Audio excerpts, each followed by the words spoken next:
Hello everyone, welcome to अध्ययन अध्यापन। मैं निभा आप सभी का बहुत बहुत स्वागत करती हूं और आशा करती हूं कि आप सभी शिक्षकगण सुखी व स्वस्थ होंगे। तो देखिए, सक्षमता परीक्षा आप लोगों ने पास कर लिया है और यहाँ पर कहीं ना कहीं 8 साल का आप लोगों के पास एक्सपीरियंस है एज ए शिक्षक, तो आप लोगों ने इसका फॉर्म भी भर दिया होगा। तो यहाँ पर देखिए, आप लोगों के द्वारा ही जो पूछा गया है कि इसके बारे में कुछ बताएं। तो जैसे कि आप लोगों ने अभी फॉर्म भर दिया है, अब तैयारी कैसे करनी है, क्या पैटर्न है, क्या सिलेबस है, साथ ही नेगेटिव मार्किंग है कि नहीं, इन सभी चीज़ों के बारे में आप जानना चाहते हैं तो देखिए, इस वीडियो में मैं ये सारी जानकारी आपको देने वाली हूँ। साथ ही देखिए, क्या आपको पढ़ना है क्या नहीं पढ़ना है इसके बारे में बताऊँगी। साथ ही सिलेबस की जानकारी दूंगी। सिलेबस बहुत छोटा है तो इसमें ज़्यादा कुछ करना नहीं है, ये मैं आपको बता दूंगी कि कैसे क्या करना है। एग्ज़ाम का पैटर्न क्या रहने वाला है, कितने क्वेश्चन रहेंगे, कितना समय दिया जाएगा और कहाँ कहाँ से क्वेश्चन पूछे जाएंगे, ये सारी जानकारी मैं आपको देने वाली हूँ। इसके बाद मेरिट लिस्ट, सबसे इम्पॉर्टेंट बात, मेरिट लिस्ट आपकी कैसे बनेगी तो उस बारे में भी जानकारी मैं देने वाली हूँ। तो चलिए, सब कुछ हम आराम से और एडवर्टाइजमेंट और सिलेबस को देखकर जानते हैं। तो ये आप देख सकते हैं, बीपीएससी द्वारा जो आपका विज्ञापन जारी किया गया था जिसमें कुल पदों की संख्या बताई गई थी। और यहाँ पर अगर बात करें तो प्रधान शिक्षक के लिए कुल पदों की संख्या यहाँ पर 40,247 सीटें बताई जा रही है जिसको भरना है। इसके अलावा देखिए, अगर आप प्रधानाध्यापक के लिए यहाँ पर सिलेबस देखना चाहते हैं तो वो आप कमेंट कर दीजिएगा। फिलहाल मैं अभी प्रधान शिक्षक के लिए बता रही हूँ। तो प्रधान शिक्षक और प्रधानाध्यापक के सिलेबस में अंतर है, तो इसीलिए आप सिर्फ इस सिलेबस को आप फॉलो मत कीजिएगा अगर आपने हेड मास्टर के लिए अगर अप्लाई किया है। ठीक है, यहाँ पर जिन्होंने हेड टीचर के लिए यानी प्रधान शिक्षक के लिए अप्लाई किया है उनका सिलेबस बता रही हूँ। ठीक है, तो इसमें आप देख सकते हैं, आप लोग जिस भी कैटेगरी से हैं यहाँ पर आप देख सकते हैं कि आपके यहाँ पर वर्ग में कितने सीटें हैं। तो देखिए, अनुमान्य पदों की कुल संख्या 10,081 और यहाँ पर बात करें तो जिसमें 3529 जो है वो महिलाओं के लिए आरक्षित है। वही बात करें EWS के लिए तो 4,018 सीटें, जिसमें से 1,408 सीटें जो है वो महिलाओं के लिए आरक्षित है। अनुसूचित जाति की बात कर लें तो 8,041 कुल सीटें हैं, जिसमें अगर बात करें तो 2,814 सीटें यहाँ पर महिलाओं के लिए है। और इसके अलावा अगर बात करें अनुसूचित जनजाति की तो 806 सीटें हैं, जिसमें से 283 सीटें महिलाओं के लिए आरक्षित है। इसके अलावा अगर अत्यंत पिछड़ा वर्ग की बात करें तो 10,056 सीटें हैं, जिसमें से 3,531 महिलाओं के लिए आरक्षित है। इसके अलावा देखिए, पिछड़ा वर्ग की बात करें तो 7,245 सीटें रिक्त है, जिसमें से 2,538 सीटें महिलाओं के लिए है। कुल सीट यहाँ पर अगर देखें तो 40,247 है, जिनमें महिलाओं का जो है यहाँ पर परसेंटेज वो 35% है। सभी वर्गों का मिलाकर देखें तो 14,093 सीटें खाली है। तो ये हो गए आपके वर्ग के अनुसार। तो ये क पार्ट में हमने पढ़ लिया इन वर्गों के बारे में। ये आप ऊपर देख सकते हैं, ये क वर्ग है, क भाग दिया हुआ है, पहला भाग। इसके बाद देखिए, ख भाग में क्या दिया गया है। तो ख भाग उनके लिए है जो सामान्य प्रशासन विभाग बिहार के पत्रांक 25/26 दिनांक 18/2/2016 के आलोक में राज्य के वैसे स्वतंत्रता सेनानियों जिन्हें केंद्र द्वारा पेंशन स्वीकृत है के पोता पोती नाती नतनी के लिए आरक्षित 2% कुल पदों की संख्या यहाँ पर बताई गई है 803 है। ठीक है, तो ये इनके लिए हो गया। इसके बाद हम लोग चलते हैं दिव्यांगजनों के लिए, जो ग पार्ट में विस्तृत तरीके से बताया गया है। तो देखिए, यहाँ पर अगर बात करें दृष्टिबाधितों के लिए तो 418 सीटें हैं। वहीं मूक बधिर की बात करें तो 406 सीटें हैं। यहाँ पर अस्थिर दिव्यांग की बात करें तो 395 सीटें हैं। वहीं मनोविकार बहुत दिव्यांग की बात करें तो 390 सीटें यहाँ पर खाली हैं। तो ये कुछ हो गए आपके यहाँ पर कैटेगरी और आपके कैटेगरी वाइज कितनी रिक्तियाँ हैं उसके बारे में। अब देखिए, यहाँ पर वेतनमान आपके क्या हो जाएंगे अगर आप प्रधान शिक्षक बन जाते हैं, और ज़रूर बनेंगे। आप लोग इतने योग्य हैं, इतने नॉलेजेबल हैं और यहाँ पर काफ़ी सालों का एक्सपीरियंस है, तो ज़रूर आप लोग प्रधान शिक्षक बनेंगे। तो मैं एडवांस में ही आप लोगों को शुभकामनाएं देना चाहती हूँ। देखिए यहाँ पर अगर बात करें वेतनमान की, तो 30,500 रुपये तो ये आपका प्रारंभिक वेतन है। और उसके बाद यहाँ पर दिया है कि एवं राज्य सरकार द्वारा जो समय समय पर किए जाने वाले वेतन पुनरीक्षण के आलोक में परिवर्तनीय, यानी इसमें बदलाव जो है वो देखने को मिलेगा। तो ये कुछ यहाँ पर बताया गया है। बाकी उम्र सीमा तो समझने की ज़रूरत नहीं है, आप लोगों ने फॉर्म भर दिया है। यहाँ पर अगर बात करें कि चयन प्रक्रिया यहाँ पर किस प्रकार से की जाएगी, तो ये लिखित परीक्षा के आधार पर ही होगा। तो लिखित परीक्षा है, इंटरव्यू होगा कि नहीं होगा ये भी बात करेंगे। सबसे पहले हम यहाँ पर देख लेते हैं कि यहाँ पर क्या प्रश्नों की संख्या रहेगी, अवधि कितना दिया जाएगा। तो देखिए 150 प्रश्न दिए जाएंगे भाग 1 में, और यहाँ पर भाग 1 और भाग 2 दोनों में ये डिवाइड होगा पत्र। और इसमें देख सकते हैं आप लोग, भाग 1 75 अंक का होगा, और यहाँ पर टोटल जो अंक होंगे वो 150 मार्क्स के होंगे, यानी 150 प्रश्न पूछे जाएंगे आपसे, जिसमें से 75 मार्क्स का भाग 1 होगा। और यह पत्र यहाँ पर इन्होंने बता भी दिया है, भाग 1 भाग 2 में विभाजित होगा, विभक्त होगा। और इसमें जो सेकेंड पार्ट है, यहाँ पर देखिए भाग 1 में क्या क्या पूछा जाएगा आपसे, पार्ट सेकेंड की बाद में बात करेंगे। भाग 1 जो 75 नंबर का है उसकी बात कर लेते हैं। तो देखिए भाग 1 की बात करें तो एक सामान्य अध्ययन पत्र होगा, ठीक है। और इसमें प्राथमिक लेवल का यहाँ पर गणित पूछा जाएगा। इसके बाद बात करें तो यहाँ पर और क्या पूछा जाएगा, रीजनिंग पूछी जाएगी, जिसे हम मानसिक योग्यता कहते हैं। और राष्ट्रीय एवं अंतर्राष्ट्रीय घटना चक्र पूछा जाएगा। सामान्य विज्ञान जो है जनरल साइंस वो पूछा जाएगा। भारतीय राष्ट्रीय आंदोलन के बारे में पूछा जाएगा। भूगोल पूछा जाएगा। भारतीय राजनीतिज्ञ इत्यादि शामिल होंगे। अब आप पार्ट 1 को अच्छे से समझिए, जो 75 मार्क्स का होगा, और ये बहुत ही ज़्यादा इम्पॉर्टेंट है। देखिए आपका जो यहाँ पर क्वेश्चन पूछा जाएगा, वो जो आपका प्राथमिक लेवल का जो मैथ है वो आपको आना चाहिए, साथ ही रीजनिंग के प्रश्न होंगे। और इसके बाद जो राष्ट्रीय अंतर्राष्ट्रीय घटना चक्र है, राष्ट्रीय अंतर्राष्ट्रीय जिसमें आप पढ़ेंगे, जिसमें आपको बिहार का भी पढ़ना है, उसमें बिहार भी संलग्न होगा। तो बिहार के बारे में जानकारी आपको रखना है, चाहे आप हिस्ट्री पढ़ रहे हैं, या फिर आप ज्योग्राफी पढ़ रहे हैं, या फिर आप राजनीति पढ़ रहे हैं। इसमें बिहार को अच्छे से पढ़कर जाइए कि इसमें बिहार की भूमिका क्या रही है।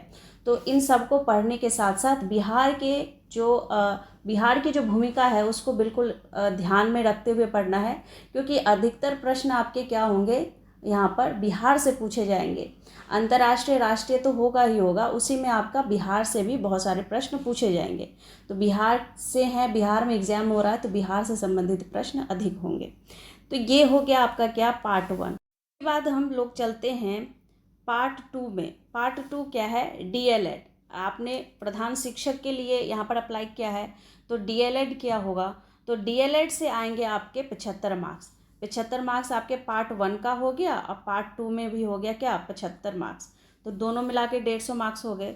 अब ये इस 75 मार्क्स में आपका जो थोड़ा सा सिलेबस जो है आपको मैं दिखा दूंगी अभी आपको क्या पढ़ना है। देखिए भाग 2 में क्या है, प्रधान शिक्षक के लिए DLED विषय एक पत्र है। उक्त विषय पत्र में DLED विषय के प्रश्न होंगे। तो DLED से संबंधित इसमें प्रश्न होगा, क्या होगा, CDP होगा, चाइल्ड डेवलपमेंट पेडागोजी से संबंधित यहाँ पर प्रश्न आपके पूछे जाएंगे। तो आपने DLED पढ़ा है, उसी से संबंधित आपके प्रश्न यहाँ पर पूछे जाएंगे। BEd लेवल का नहीं पढ़ना है, DLED लेवल का पढ़ना है, ठीक है। तो ये कुल मिलाकर आपका विषय हो गया। DLED का क्या सिलेबस होगा वो भी मैं अभी आपको बताऊंगी, तो उसको भी देख लेंगे। अब देखिए यहाँ पर बात कर लेते हैं हम लोग कि लिखित परीक्षा जो है वो वस्तुनिष्ठ एवं बहुविकल्पीय यानी MCQs ऑब्जेक्टिव पर आधारित होगा, और प्रत्येक प्रश्न 1 अंक का होगा। दूसरी बात, गलत उत्तर के लिए ऋणात्मक अंक का प्रावधान नहीं है। तो ये बहुत अच्छी बात है ये कि यहाँ पर आपकी नेगेटिव मार्किंग नहीं होगी। तो अगर कोई प्रश्न नहीं आता है और अगर आपने वहाँ पर तुक्का लगा दिए हैं तो इसमें घबराने वाली बात नहीं है। आपके मार्क्स, अगर वो प्रश्न गलत भी हो जाते हैं तो मार्क्स कम नहीं होंगे। इसके बाद इन्होंने कहा है कि यहाँ पर जो उक्त लिखित परीक्षा हेतु पुनर्मूल्यांकन का प्रावधान नहीं है। अब यहाँ पर देखिए आगे हम चलते हैं। न्यूनतम अर्हतांक क्या होगा। तो देखिए अभी आपने सक्षमता परीक्षा दिया है, उसमें आपका जो यहाँ पर न्यूनतम अर्हतांक बताया गया है सेम वही है।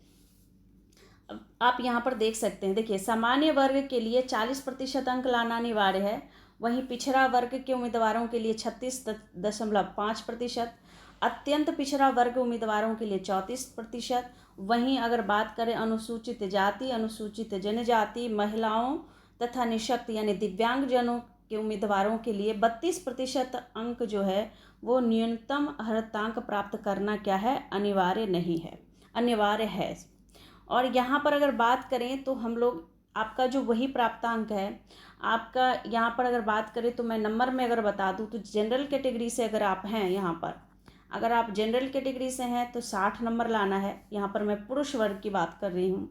वहीं पर अगर आप यहाँ पर अगर हैं आप किस वर्ग से, पिछड़ा वर्ग से हैं, तो यहाँ पर आपके हो जाएंगे 36.5% के हिसाब से आपके 54 दशमलव कुछ यहाँ पर परसेंटेज होगा 75। तो इस हिसाब से 55 मार्क्स लाना आपका अनिवार्य हो जाएगा। वहीं यहाँ पर बाकियों के लिए 51 नंबर, जिनके 34% है 51 नंबर, और 32% वालों के कितने 48 नंबर लाने अनिवार्य हैं। और इसमें इंटरव्यू नहीं होगा, तो यहाँ पर साक्षात्कार का प्रावधान नहीं किया गया है। मेधा सूची कैसे बनेगी वो थोड़ा ध्यान से सुन लीजिए, फिर हम लोग डीएलएड के यहाँ पर सिलेबस पर जाएंगे। देखिए मेधा सूची कैसे बनेगी, जो मेरिट लिस्ट बनेगी वो आपके पार्ट 1 पार्ट 2 दोनों को मिलाकर बनेगा, ठीक है। भाग 1 भाग 2 जो पेपर देंगे आप, दोनों को मिलाकर बनेगा। तो यहाँ पर दोनों ही पार्ट बहुत ही महत्वपूर्ण है। लिखित परीक्षा के कुल प्राप्तांक भाग 1 भाग 2 के आधार पर आयोग सफल अभ्यर्थियों की औपबंधिक मेधा सूची तैयार करेगा। लिखित परीक्षा के कुल प्राप्तांक समान होने की स्थिति में, अगर मान लीजिए किसी दो कैंडिडेट का एक जैसा मार्क्स आ जाता है, एक जैसे नंबर आ जाते हैं, तो ऐसी स्थिति में आयोग क्या करेगा, डीएलएड विषय यानी भाग 2 के प्राप्तांक के अनुसार मेधा क्रम निर्धारित करेगा। तो उसमें देखेगा कि डीएलएड वाले जो विषय है पार्ट 2 उसमें किसका ज़्यादा नंबर है, तो उसको वरीयता मिल जाएगी, ठीक है। इसके बाद अगर मान लीजिए कि पार्ट 1 पार्ट 2 दोनों में ही समान अंक आ गए दोनों कैंडिडेट के, तो ऐसी स्थिति में यहाँ पर आयोग क्या करेगा, उन शिक्षकों की उम्र देखेगा। तो यहाँ पर जिनका उम्र ज़्यादा होगा उनको पहले वरीयता दी जाएगी। अगर मान लीजिए उम्र भी समान हो जाता है तो उसके बाद क्या करेगी आयोग, यहाँ पर देवनागरी लिपि में वर्णमाला के अनुसार नाम वाले उम्मीदवार को वरीयता दी जाएगी। यानी देवनागरी लिपि के अनुसार आप लोगों के नाम का पहला अक्षर देखा जाएगा। तो जिनका यहाँ पर जो अक्षर देवनागरी लिपि के हिसाब से आएगा पहला, उसको फिर वहाँ पे वरीयता दे दी जाएगी। तो इस हिसाब से आपका ये मेरिट लिस्ट यहाँ पर तैयार होगा, ठीक है। तो कुछ इस प्रकार से है। तो आप क्या करेंगे, आप दोनों ही पेपर में अच्छे अंक लाएंगे, ठीक है। तो सभी तो शिक्षकगण ही यहाँ पर एग्ज़ाम देंगे, तो इसीलिए कंपटीशन थोड़ा हाई हो जाएगा और आप सभी को यहाँ पर दूसरों से थोड़ा बेहतर करना ही पड़ेगा। देखिए यहाँ पर ये कुछ आवश्यक जानकारी थी। और यहाँ पर अगर मैं बात करूँ कि आप किन पुस्तकों से पढ़ेंगे, तो देखिए डीएलएड की जो पुस्तकें आपके पास है उसको तो आप, अगर आपके पास अभी अवेलेबल है तो पढ़िए, लेकिन क्या है उसमें बहुत ज़्यादा यहाँ पर आपका बहुत बड़ा टॉपिक हो जाएगा और तैयारी करने के लिए भी उतना समय नहीं है। तो यहाँ पर सबसे पहले मैं आपको कहूँगी कि आप प्रीवियस ईयर क्वेश्चन कीजिए, प्रीवियस ईयर में जो भी पुराने पेपर हैं उसको सॉल्व कीजिए और वहाँ से आप लोगों की तैयारी आधी हो जाएगी। इसके बाद अगर आपको किसी पब्लिकेशन की बुक बहुत अच्छी लगती है तो उस पब्लिकेशन की बुक ले लीजिए, चाहे आपका लूसेंट हो या फिर कोई अदर। यहाँ पर मैं किसी बुक का प्रचार नहीं कर सकती। यहाँ पर आपको जो भी यहाँ पर सुटेबल लगता है कि ये बुक सही है तो उस बुक को लीजिए और वहाँ से आप अपनी तैयारी कीजिए। सिलेबस में जितना टॉपिक है बस उसी को पढ़िए, इसके अलावा एक्स्ट्रा मत पढ़िए, क्योंकि वो फिर कोई काम का नहीं रहेगा। उतना ही पढ़िए जितना सिलेबस में है और उसी को बार बार रिवाइज कीजिए। आप पढ़ते कितना है ये मायने नहीं रखता, आप रिवीजन कितना करते हैं वो बहुत महत्वपूर्ण हो जाता है। अब हम लोग डीएलएड का देख लेते हैं सिलेबस, ठीक है। फिर आपको पता चल जाएगा उसमें से कौन कौन सा टॉपिक आपको पढ़ना है, ठीक है, उसे देख लेते हैं। देखिए बीपीएससी की वेबसाइट पर आप आएंगे तो आपको यहाँ पर देख सकते हैं आप लोग 1/3/2024 को ये सिलेबस दिया गया है। यहाँ पर हेड टीचर का है और इसके यहाँ पर देख सकते हैं ऊपर में ही हेड मास्टर का है। तो आप लोगों को क्या किसका देखना है, हेड टीचर का देखना है। तो आप यहाँ पर इस पर सिलेबस पर क्लिक कर देंगे तो पूरा सिलेबस जो मैंने अभी आपको बताया है, इसमें डीएलएड का और साथ ही यहाँ पर पार्ट 1 पार्ट 2 दोनों का जो सिलेबस है वो पूर्ण रूप से बताया गया है। तो ये यहाँ से आप सिलेबस देख लीजिए। देखिए इकाई 1 में कौन कौन सा टॉपिक दिया गया है।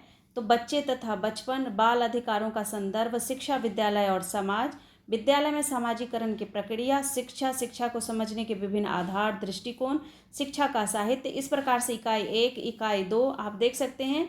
ये पूरी जानकारी, इसमें पूरा सिलेबस दिया गया है और इसी टॉपिक को आपको क्या करना है, कंप्लीट करना है। तो यहाँ पर मैं प्रीवियस ईयर क्वेश्चन को कहूँगी कि आप सबसे पहले कीजिए, उससे आपको ये पता चलेगा कि किस टॉपिक से कितने प्रश्न पूछे गए हैं।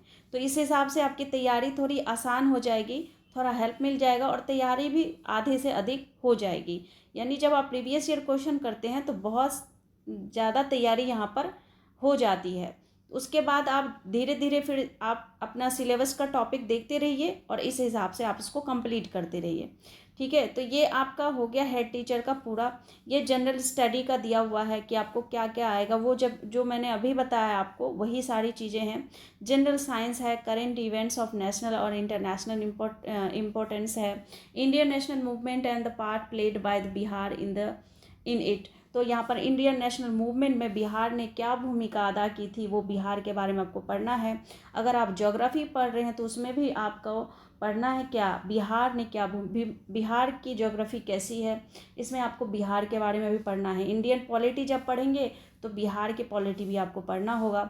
Elementary mathematics and mental ability test जो आपका होता है वो आपको यहाँ तैयार करना है। और ये पूरा इन्होंने बताया है कि आपको यहाँ पर क्या पढ़ना है। अगर बात करें यहाँ पर तो question of general science will cover general appreciation and understanding of science including matters of everyday observation experience and may expected of educated person who has not made a special study of any scientific discipline. तो ये कुछ यहाँ पर ये importance इनके बारे में बताया आपको, किस तरह से इसको क्या करना है, पढ़ना है और क्या चीज़ें इसमें दी गई है। तो हिंदी इंग्लिश दोनों में दिया गया है, आपको जिस भाषा में सुविधा हो आप उस भाषा में इसको पढ़ सकते हैं। तो ये पूरा आपको सिलेबस दिया गया है। तो सिलेबस आपको वहाँ पर सिर्फ सिलेबस पर क्लिक करेंगे, आपको यहाँ पर पार्ट 1 और पार्ट 2 दोनों का सिलेबस दिया गया है। बस इसको आप क्या करेंगे, डाउनलोड कर लेंगे। ठीक है, इस हिसाब से आप अपनी तैयारी कीजिए, आपको 100% सक्सेस मिलेगी अगर आप सही तरीके से तैयारी करेंगे। कुछ भी बुक उठा के मत पढ़िए, कोई यहाँ पर यूट्यूब पे कोई टीचर अपना नोट्स बांट रहा है तो वो मत लीजिए। आप बस प्रीवियस ईयर क्वेश्चन कीजिए और साथ ही कोई एक अच्छी पब्लिकेशन की बुक ले लीजिए, वहाँ से आप तैयारी कीजिए, आपको 100% सक्सेस यहाँ पर मिलेगी। और यहाँ पर और कोई अगर मुझे सही जानकारी मिलती है अगर बुक को लेकर या तैयारी को लेकर के, तो बिल्कुल मैं आप लोगों को सूचित करूँगी। तो यहाँ पर आप लोग अच्छे से तैयारी कीजिए। बाकी और अपडेट के लिए यहाँ पर चैनल पर बने रहिए। मिलती हूँ अगले अपडेट में, तब तक आप लोग अपना ख्याल रखिए। Thank you and thanks for watching.